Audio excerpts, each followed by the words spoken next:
Il s'agit du vaccin inactivé contre le Covid-19. Des centaines de chercheurs ont travaillé pendant 3 mois pour le développer. Ying Weidong est le PDG de Sinovac Biotech. Il a supervisé la recherche et le développement de ce vaccin.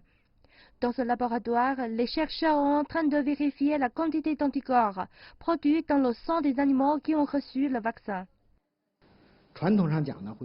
Le défi pour nous en ce moment, c'est que la situation en Chine est dans l'ensemble sous contrôle, mais que le virus se propage rapidement dans le monde. Nous travaillons avec le système de contrôle des maladies de la Chine sur la prochaine étape de nos projets de recherche et prenons également en compte le développement de la pandémie mondiale. Mais la direction est claire, c'est de progresser envers l'étape d'application dès que les 2 premières étapes seront achevées. Les 2 vaccins sont le premier lot de vaccins inactivés de la Chine pour le Covid-19, qui ont obtenu l'approbation pour des essais cliniques.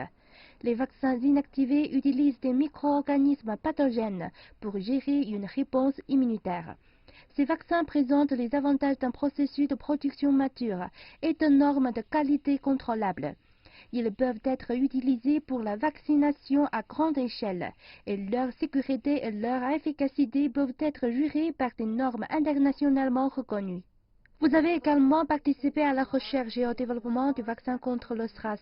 Quelles nouvelles réalisations technologiques dans le processus actuel peuvent être prises pour référence dans le futur? Ce que nous faisons avec un vaccin inactivé, c'est que nous préservons efficacement toutes les apparences du virus, puis nous enlevons son acide nucléique de sorte qu'il ne soit plus infectieux.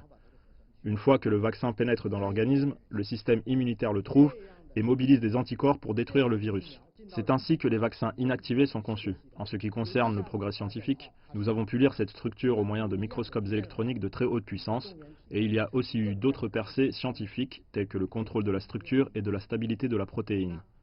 Le vaccin doit être efficace à 37 degrés pendant 1 mois. Une série de problèmes ont été résolus.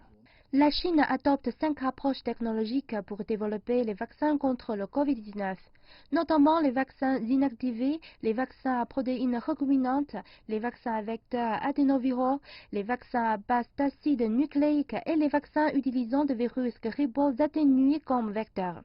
Le vaccin à vecteur adénoviral recombinant, développé par l'Institut de médecine militaire de l'Académie des sciences militaires, a commencé son essai clinique le 16 mars.